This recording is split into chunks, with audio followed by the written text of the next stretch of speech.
Good evening students. ఇవాళ మనం చెప్పుకోే topic ఏంటంటే ఇనార్గానిక్ కెమిస్ట్రీలో యూనిట్ 1 సమన్వయ సమ్మేళనాలు, దాన్నే కోఆర్డినేషన్ కాంపౌండ్ అని అంటాము. దీంట్లో ఇది కూడా 5th పేపర్, 5th సెమ్లో పేపర్ 5 సమన్వయ సమ్మేళనాలు. మనకు దీంట్లో ఇచ్చిన టాపిక్ ఏంటంటే స్ఫటిక క్షేత్ర సిద్ధాంతం. దీన్ని క్రిస్టల్ ఫీల్డ్ థియరీ అని అంటాము. స్ఫటిక క్షేత్ర సిద్ధాంతాన్ని crystal field theory. Crystal field థియరీలో వచ్చేసరికి మనకి అష్టముఖి సంశ్లిష్ట సమ్మేళనాల్లో స్ఫటిక క్షేత్ర విభజన ఉంటుంది, క్రిస్టల్ ఫీల్డ్ థియరీ ఉంటుంది. అదేవిధంగా చతుర్ముఖీయ సంశ్లిష్టాల్లో స్ఫటిక క్షేత్ర విభజన ఉంటుంది. దానికన్నా ముందుగా మనకు కావాల్సింది ఏంటంటే స్ఫటిక క్షేత్ర సిద్ధాంతము లేదా సిఎఫ్టి అంటే ఏంటి? సిఎఫ్టి అని ఎప్పుడు అంటామంటే, ఈ సిద్ధాంతం యాక్చువల్గా రంగు ధర్మాలను వివరిస్తుంది. ఆ రంగు ధర్మాలను వివరించే ముందు అసలు దీన్ని ఎవరు కనుగొన్నారు అనేది చూసినట్లయితే బేతే మరియు వాన్ బ్లేక్ అనే శాస్త్రవేత్తలు ఈ క్రిస్టల్ ఫీల్డ్ థియరీని ప్రతిపాదించారు. దీంట్లో ఈ సిద్ధాంతం ప్రకారము సంశ్లిష్టాల్లోని లోహ అయాన్లు లేదా లైగన్ల మధ్య గల బంధాన్ని పూర్తిగా స్థిర విద్యుత్ ఆకర్షణ బలం లేదా 100% అయానిక బంధంగా దీన్ని నిరూపించారు. కేంద్ర లోహ అయాన్లోని 5 డి ఆర్బిటాలు సమాన శక్తిని కలిగి ఉండడం వలన దీన్ని డీజనరేట్ ఆర్బిటాల్స్ అని అంటున్నాము. ఈ డీజనరేట్ ఆర్బిటాల్ యొక్క ప్రాదేశిక అమరికలను పరిశీలిస్తే అవి డిఎక్స్వై, డివైజెడ్, డిజెడ్ఎక్స్ ఆర్బిటాలు అక్షాల మధ్యగా dz2 - y2 మరియు dz2 ఆర్బిటాల్లో అక్షాల మీదుగా విస్తరించి ఉన్నట్టుగా మనం గమనిస్తాము. ఈ 5 రకాల ఆర్బిటాల్స్ సమాన శక్తిని కలిగి ఉండడం వలన వీటిని డీజనరేట్ ఆర్బిటాల్స్ అని అంటున్నాము. 3 ఏమో అక్షాల మధ్యలో ఉంటాయి, 2 ఏమో అక్షాల మీదుగా ఉంటాయి. అక్షాల మధ్యగా మరియు అక్షాల మీదుగా విస్తరించి ఉంటాయి. రుణావేశ లైగన్లను బిందు ఆవేశాలుగాను, తటస్థ లైగన్లను ద్విధ్రువాలుగాను పేర్కొంటున్నాము. దీంట్లో 2 రకాల ఆవేశాలను చూస్తున్నాము. రుణావేశిత లైగన్ల మధ్య ఉన్న బిందు ఆవేశాలు కానీ, ఇంకోటి ఏమో తటస్థ లైగన్ల ద్విధ్రువాలుగాను పేర్కొంటున్నారు. 2 రకాలుగా కనిపిస్తున్నాయి. లోహ అయాన్ను లైగన్ సమీపించినప్పుడు వాటి ఆర్బిటాల మధ్య వికర్షణలు పెరిగి సమాన శక్తి గల డి ఆర్బిటాల్లో లేదా డీజనరేట్ విభజన చెందును. దీన్నే స్ఫటిక క్షేత్ర విభజన అంటున్నాము. డి ఆర్బిటాల మధ్య జరిగే ఈ విభజనను స్ఫటిక క్షేత్ర విభజన అని అంటున్నాము. ఈ విభజన ఫలితంగా అధిక మరియు అల్పశక్తి స్థాయిలు ఏర్పడతాయి. వీటి మధ్య భేదాన్ని స్ఫటిక క్షేత్ర స్థిరీకరణ శక్తి అని అంటాను. ఈ సిఎఫ్ఎస్సి వాల్యూని బట్టి అష్టముఖీయ సంశ్లిష్టాల్లో జరిగే స్ఫటిక క్షేత్ర విభజనను మరియు చతుర్ముఖీయ సంశ్లిష్టాల్లో జరిగే స్ఫటిక క్షేత్ర విభజనను వివరించాలి. దీంట్లో జరిగే ఈ చర్యల్లో ఈ ఆర్బిటాల్లో అన్ని ఆర్బిటాలు చర్యలో పాల్గొంటాయి. ఈ ఆర్బిటాల్లో చర్యలో పాల్గొనడానికి దానికన్నా ముందు మనము ఈ స్ఫటిక క్షేత్ర విభజనను అష్టముఖీయ సంశ్లిష్టాల్లో చూసినట్లయితే అష్టముఖీయ సంశ్లిష్టాలలో సమన్వయ సంఖ్య 6. ఇది D2sp3 సంకరీకరణము లేదా sp3d2 సంకరీకరణ ఫలితంగా ఏర్పడుతుంది.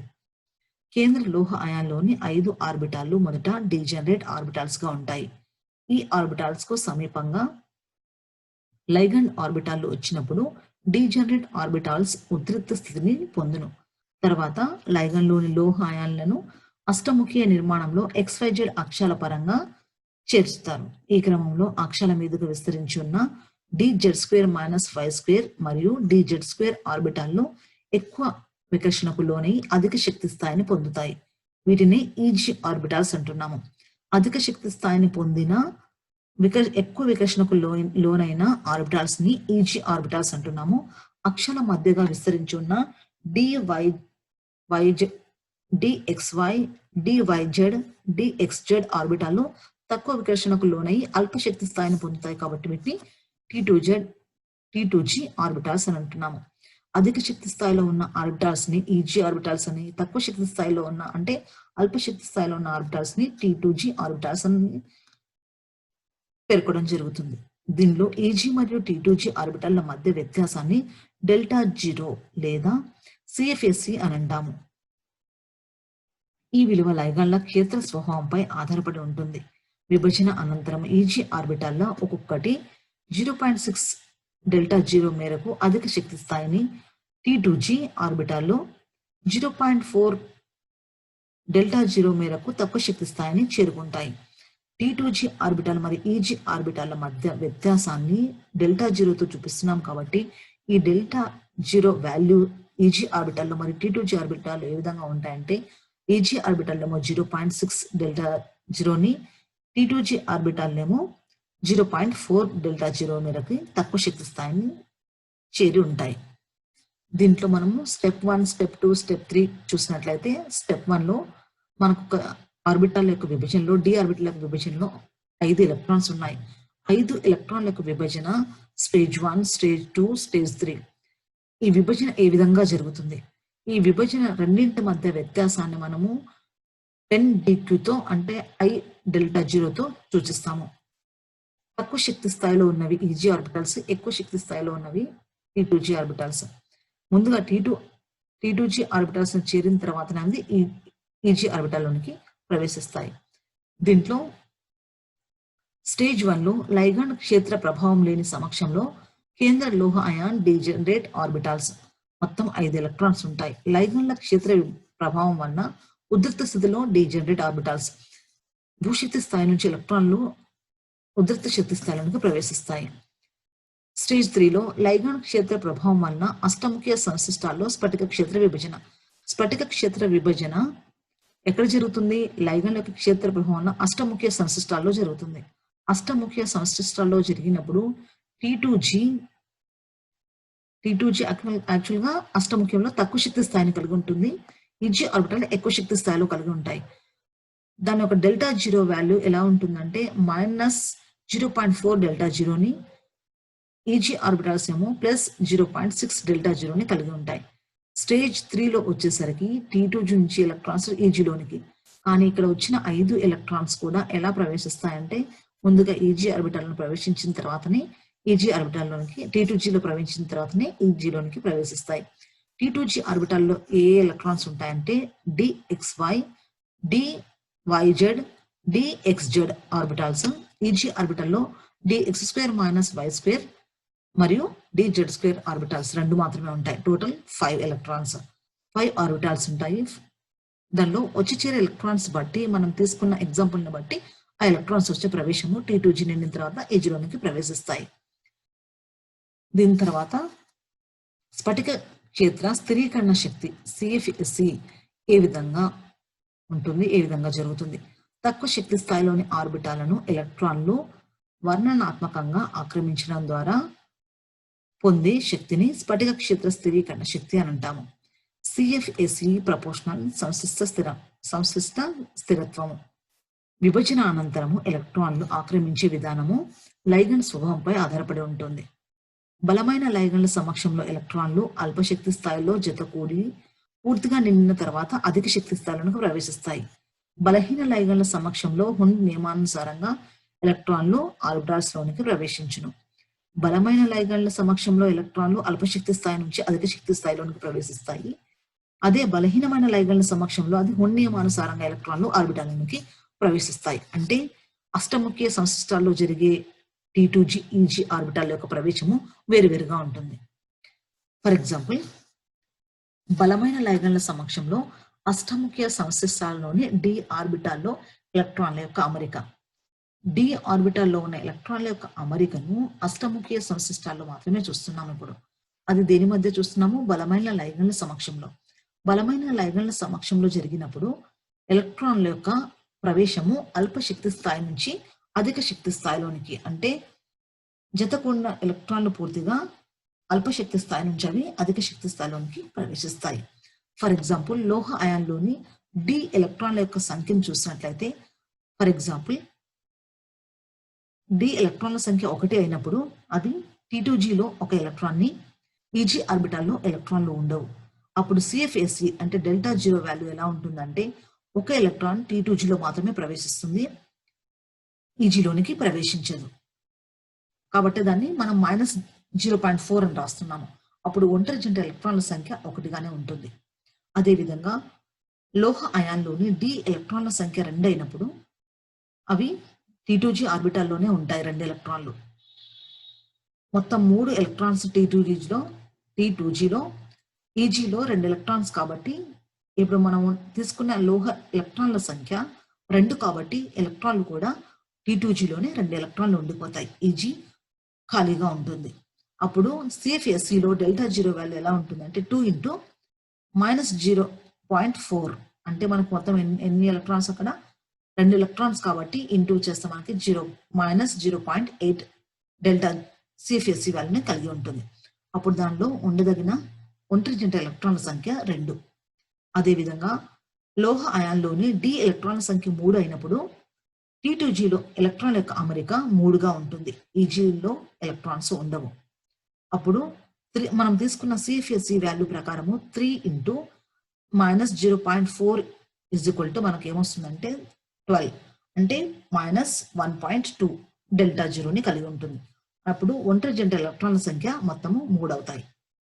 అదేవిధంగా డి ఎలక్ట్రాన్ల సంఖ్య 4 ఉన్నప్పుడు పూర్తిగా కంప్లీట్గా T2G ఆర్బిటాల్ నిండిన తర్వాతనే అల్పశక్తి స్థాయి తర్వాతనే అధిక శక్తి స్థాయిలోకి వెళ్ళాలి కాబట్టి అల్పశక్తి స్థాయి పూర్తిగా నిండాలి కాబట్టి 4 ఎలక్ట్రాన్లు ఉన్నప్పటికీ T2Gలోనే ఆ 4 ఎలక్ట్రాన్లు వచ్చి చేరుతాయి. అప్పుడు 4 ఇంటూ -0.4 అంటే -1.6 డెల్టా జీరోని CFSE వాల్యూ. అప్పుడు దానిలో గరిష్టంగా ఉండదగిన ఎలక్ట్రాన్ల సంఖ్య 2 మాత్రమే మిగులుతాయి. ఎందుకంటే తర్వాత వచ్చి చేరే ఎలక్ట్రాన్లు 3 ఎలక్ట్రాన్లు నిండిన తర్వాత వచ్చి చేరే ఎలక్ట్రాన్ మొదటగా ఫస్ట్ ఆర్బిటల్లోనే వచ్చి చేరుతుంది కాబట్టి మిగిలిన 2 మాత్రమే ఒంటరి జంట ఎలక్ట్రాన్ని చూపుతుంది. అదేవిధంగా డి ఎలక్ట్రాన్లో 5 ఎలక్ట్రాన్స్ ఉన్నట్లయితే దాని యొక్క ఎలక్ట్రాన్ యొక్క అమరిక T2Gలో కంప్లీట్ గా 5 ఎలక్ట్రాన్లతో నిండుతుంది. ఒకటి మాత్రమే ఒంటరి జంట ఎలక్ట్రాన్ ఉంటుంది. కాబట్టి 5 ఇంటూ 0.4 అంటే మనకు వచ్చే వాల్యూ -2 CFSE వాల్యూను కలిగి ఉంటుంది. అప్పుడు దానిలో ఉండదగిన ఒంటరి జంట ఎలక్ట్రాన్ల సంఖ్య 1. ఎందుకంటే మిగతా 2 జతకూడిన ఎలక్ట్రాన్లతో ఉంటుంది కాబట్టి ఒకటి మాత్రమే ఖాళీ ఎలక్ట్రాన్తో ఉంటుంది కాబట్టి అది మనకు ఒంటరి జంట ఎలక్ట్రాన్ 1 మాత్రంగా చూపిస్తుంది. అదే లోహ అయాన్లోని డి ఎలక్ట్రాన్ల సంఖ్య 6 ఉన్నట్లయితే దీనిలో కంప్లీట్ గా T2G ఎలక్ట్రాన్లు పూర్తిగా నిండి ఉంటాయి. ఆ పూర్తిగా నిండి ఉండడం వల్ల దీంట్లో ఒంటరి జంట ఎలక్ట్రాన్లు మిగిలవు. అప్పుడు CFSE వాల్యూ ఎలా ఉంటుందంటే 6 ఇంటూ -0.4 మనకి ఎంత వస్తుందంటే -2.4 CFSE వాల్యూని కలిగి ఉంటుంది. అదేవిధంగా 7 ఉన్నట్లయితే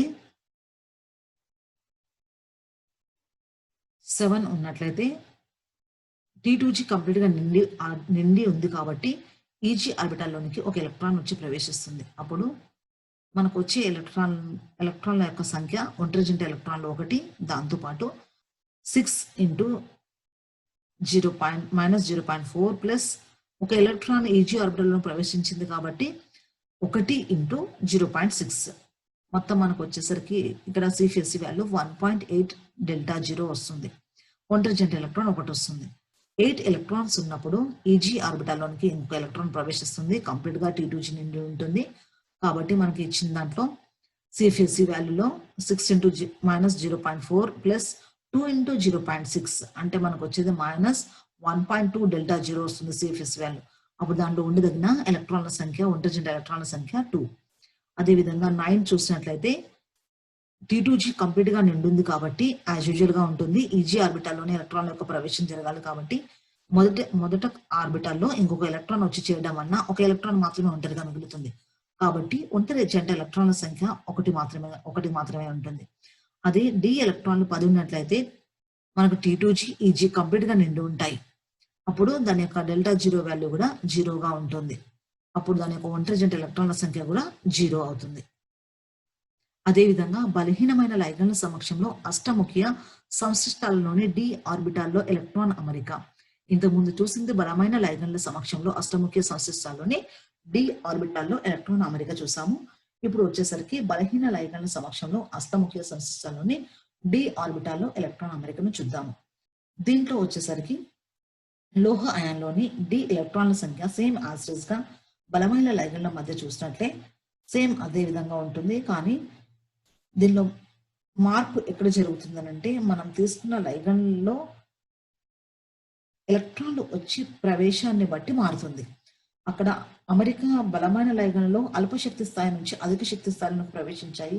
ఇక్కడేమో నేరుగా ఎలక్ట్రాన్లు ఎక్కడైనా వచ్చి ప్రవేశించవచ్చు. అంటే అది ఈజీ ఆర్బిటల్లో కూడా ప్రవేశం జరగవచ్చు. అందుకని ఎలక్ట్రాన్ యొక్క అమరిక కంప్లీట్ గా T2G నిండిన తర్వాతనే ఈజీలోనికి వెళ్ళాలని రూల్ ఏమీ లేదు. ఎందుకు? బలహీనమైన లైగండ్ల సమక్షంలో జరుపుతున్నాం కాబట్టి ఎలక్ట్రాన్ అమరిక T2G తర్వాత నేరుగా ఈజీ ఆర్బిటాల్లోనికి ప్రవేశిస్తుంది. ఈజీ ఆర్బిటాల్లోనికి ఒక్కొక్క ఎలక్ట్రాన్ చేరిన తర్వాతనే తిరిగి T2Gలోనికి ఇంకొక ఎలక్ట్రాన్ వచ్చి చేరుతుంది. కాబట్టి బలమైన లైగండ్కి బలహీనమైన లైగండ్కి T2G మరియు ఈజీ ఆర్బిటల్ యొక్క ప్రవేశము తేడాని కనపరుస్తుంది. దాంట్లో ముందుగా ఒక ఎలక్ట్రాన్ ఉన్నప్పుడు చూస్తే దాని యొక్క ఎలక్ట్రాన్ యొక్క అమరిక T2Gలో ఒక ఎలక్ట్రాన్ వచ్చి చేరుతుంది, ఈజీలో ఎలక్ట్రాన్లు ఉండవు. ఎందుకంటే ఒకటే ఎలక్ట్రాన్ ఉంది కాబట్టి అది T2Gలో వచ్చి చేరుతుంది. అప్పుడు ఒంటరి జంట ఎలక్ట్రాన్ ఎన్ని ఉంటాయి? ఒకటిగానే ఉంటుంది.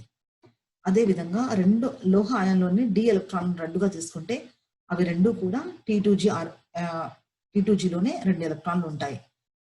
ఈజీ ఎలక్ట్రాన్లో అంటే ఈజీ ఆర్బిటల్లో ఎలక్ట్రాన్లు ఉండవు. కాబట్టి దీనిలో ఒంటరి జంట ఎలక్ట్రాన్లు రెండుగానే ఉంటాయి. ఒకవేళ డి ఆర్బిటాల్లు సంఖ్య 3గా ఉన్నట్లయితే అవి T2Gలోనే 3 ఎలక్ట్రాన్స్ రెండు ఉంటాయి, ఈజీ ఆర్బిటల్లో ఎలక్ట్రాన్స్ ఉండవు. కాబట్టి దీనిలో ఒంటరి జంట ఎలక్ట్రాన్లు 3గా ఉంటాయి. ఫర్ ఎగ్జాంపుల్ గా డి ఎలక్ట్రాన్ల సంఖ్య 4 ఉన్నట్లయితే T2G తర్వాత వచ్చి చేరే ఎలక్ట్రాన్లు ఈజీలోకి ప్రవేశిస్తాయి. కాబట్టి ఈజీలో ఒక ఎలక్ట్రాన్ వచ్చి చేరుతుంది. అంటే అసంపూర్తిగా నిండిన ఆర్బిటాల్ని కలిగి ఉంటుంది. పూర్తిగా ఆర్బిటాల్ నిండక ముందే అది ఈజీ ఆర్బిటాల్ని ప్రవేశిస్తుంది. బలమైన లైగండ్లో అయితే అల్పశక్తి స్థాయి నుంచి అధిక శక్తి స్థాయి ప్రవేశించాలి కాబట్టి T2G నిండిన తర్వాతనే ఈజీలోకి ప్రవేశిస్తాయి. కానీ ఇక్కడికి వచ్చేసరికి ఈజీ పూర్తిగా నిండక ముందే అది T2G పూర్తిగా నిండక ముందే అది ఈజీలోకి వచ్చి ప్రవేశిస్తుంది. కాబట్టి దీనిలో ఉండదగిన ఒంటరి జంట ఎలక్ట్రాన్ల సంఖ్య 4.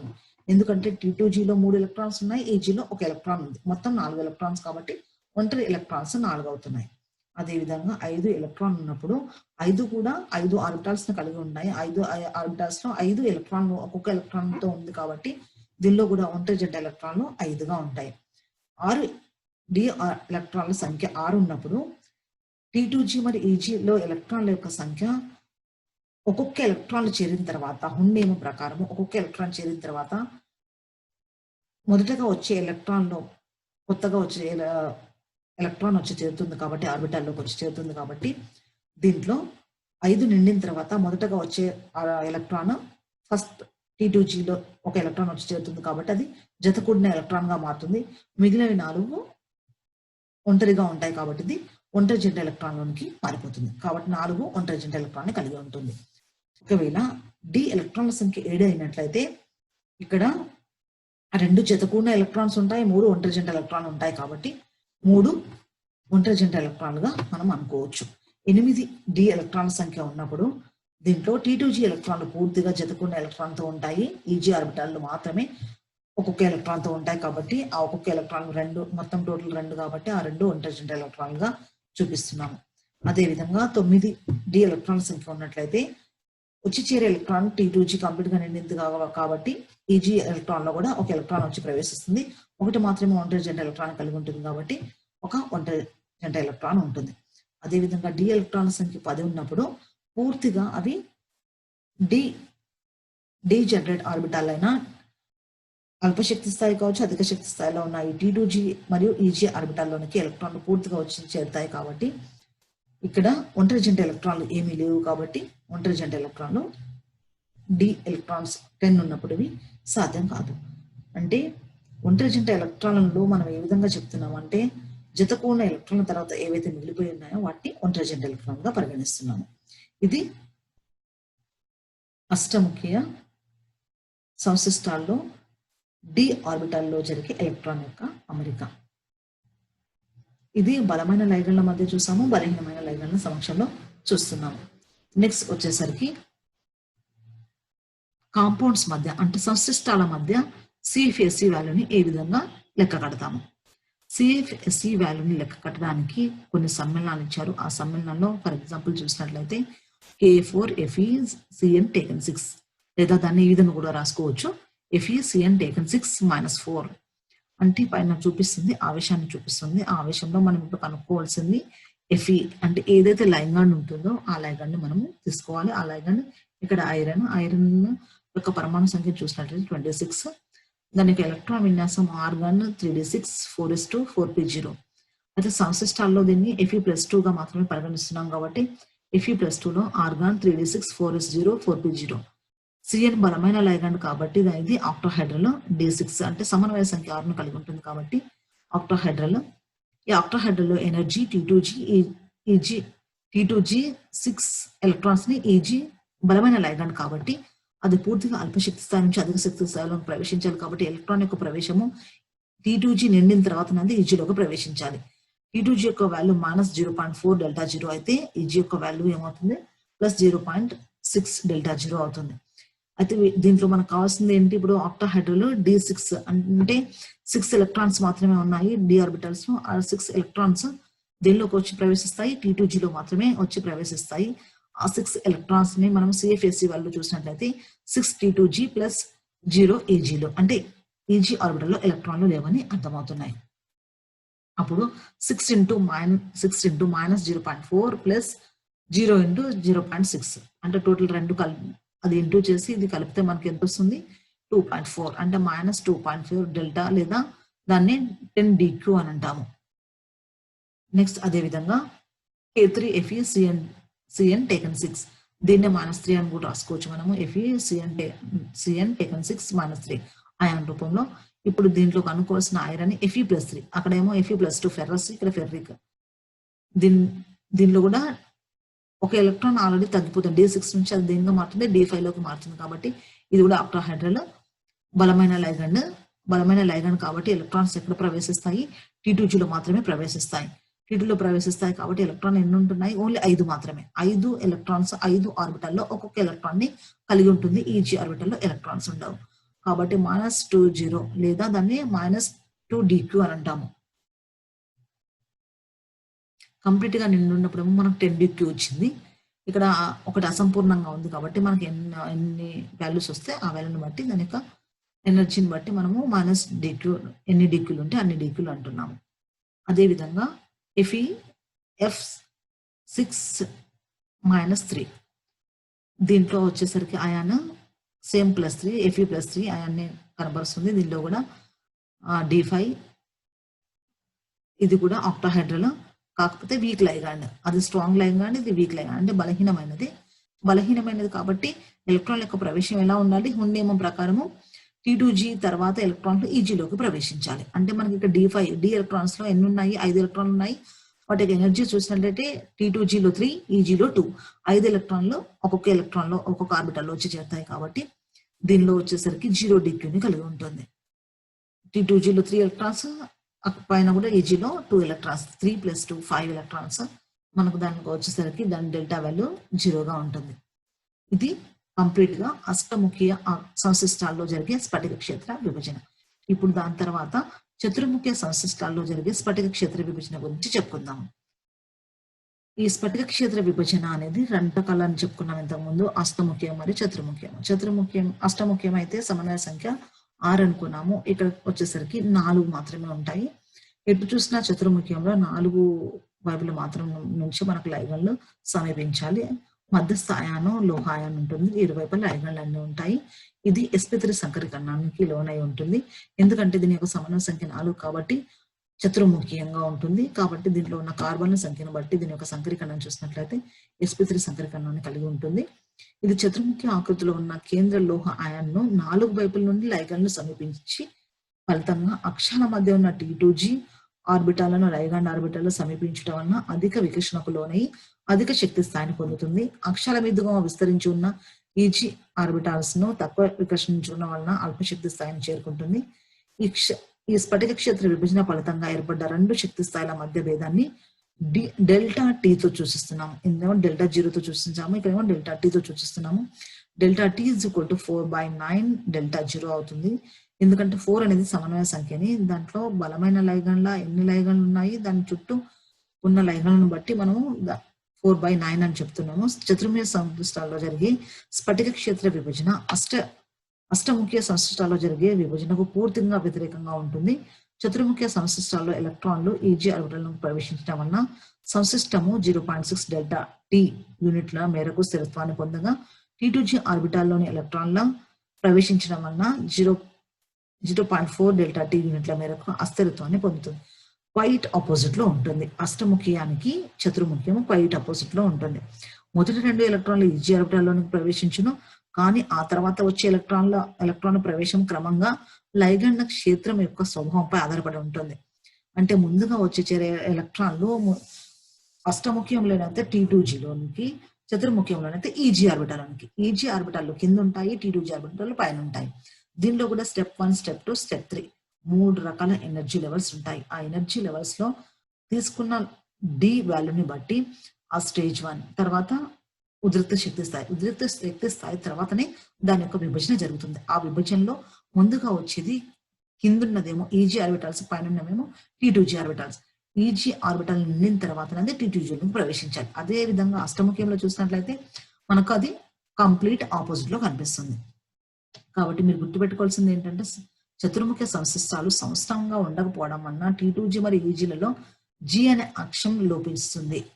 ఈ లోపం వల్ల మాత్రమే ఇది స్టెప్ 1, స్టెప్ 2, స్టెప్ 3లలో కేంద్ర లోహ అయాన్లోని డీజనరేట్ డి ఆర్బిటాల్స్ ఉంటాయి. స్టెప్ 2లో ఎలక్ట్రాన్లు సమీపించడం వలన ఉద్రిక్తం చెందిన లోహ అయాన్ డీజనరేట్ ఆర్బిటాల్స్ ఉంటాయి.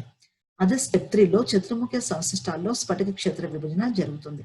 అది బలమైన లైగండ్లో జరగవచ్చు, బలహీనమైన లైగండ్లో జరగవచ్చు. బలమైన లైగండ్లో చతుర్ముఖ సంశిష్టాల్లోని డి ఆర్బిటాల్లో ఎలక్ట్రాన్ అమరిక అనేది ఏ విధంగా జరుగుతుంది? ఆ ఎలక్ట్రాన్ యొక్క అమరిక చూసినట్లయితే సేమ్ అష్టముఖ సంశిష్టాల్లో జరిగినట్టుగానే జరుగుతుంది. కానీ మనం అక్కడ ఏం తీసుకున్నాము? T2G ఆర్బిటల్స్ మొదటగా వచ్చాయి, ఈజీ ఆర్బిటల్స్ తర్వాత వచ్చాయి. ఇక్కడ చూసేసరికి చతుర్ముఖ్యంలో ఈజీ ఆర్బిటల్ ముందుగా వచ్చి చేరుతాయి, తర్వాతనే T2Gలోకి ప్రవేశిస్తాయి.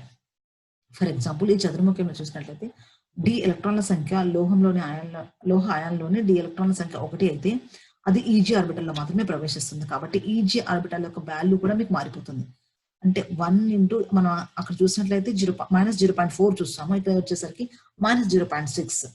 కాబట్టి డెల్టా టీ వాల్యూ ఏముంటుంది? -0.6 మాత్రమే, 1 కాబట్టి ఒంటరి జంట ఎలక్ట్రాన్ కూడా 1గానే ఉంటుంది.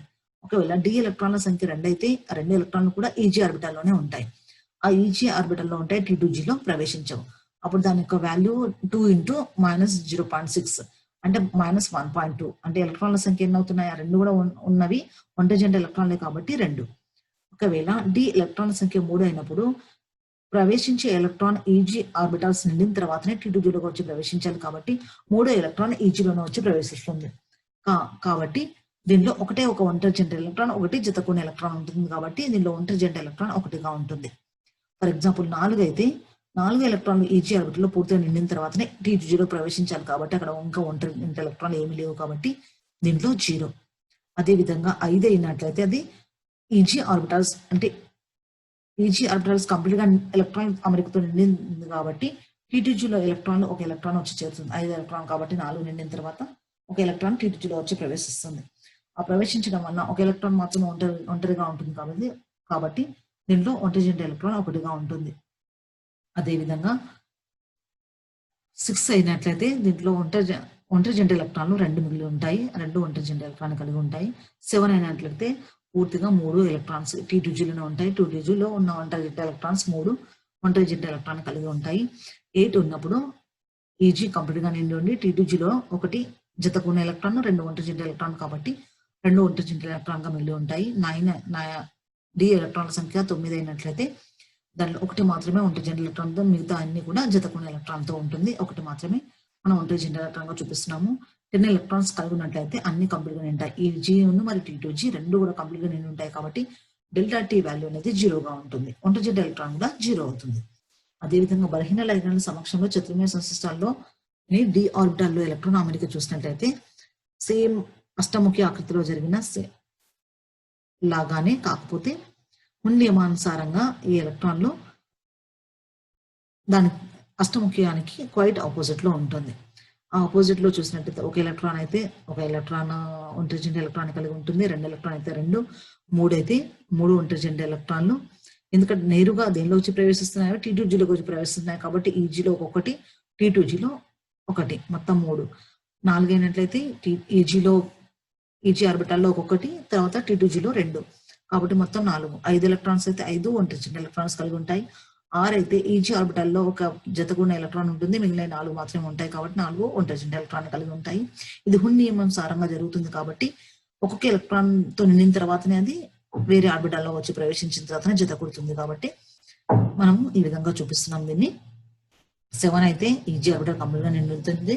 T2Gలో 3 మాత్రమే ఒంటరి జంట ఎలక్ట్రాన్ ఉంటాయి కాబట్టి 3 ఒంటరి జంట ఎలక్ట్రాన్ తో ఉంటుంది. 8 ఎలక్ట్రాన్స్ అయితే 8 ఈజీలో పూర్తిగా నిండి ఉంటుంది. T2Gలో ఒకటి జతకూడిన ఎలక్ట్రాన్ ఉంటుంది, 2 ఒంటరి జంట ఎలక్ట్రాన్ కాబట్టి 2 ఒంటరి జంట ఎలక్ట్రాన్ తో చూపిస్తున్నాము. 9 అయితే ఒకటి మాత్రమే ఒంటరి జంట ఎలక్ట్రాన్ ఉంటుంది. 10 అయితే కంప్లీట్ గా నిండి ఉంటాయి కాబట్టి ఒంటరి జంట ఎలక్ట్రాన్లు ఉండవు.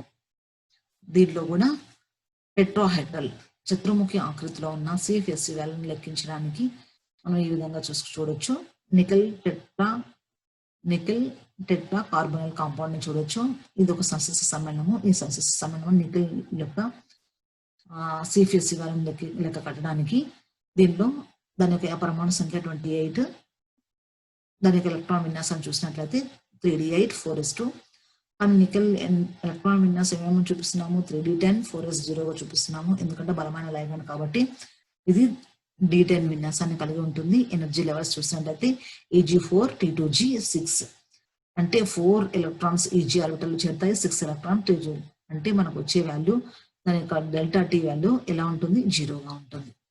ఎందుకంటే ఈక్వల్ గా ఉన్నాయి రెండు కాబట్టి ఏమవుతుంది అక్కడ DT వాల్యూ అనేది 0 అవుతుంది.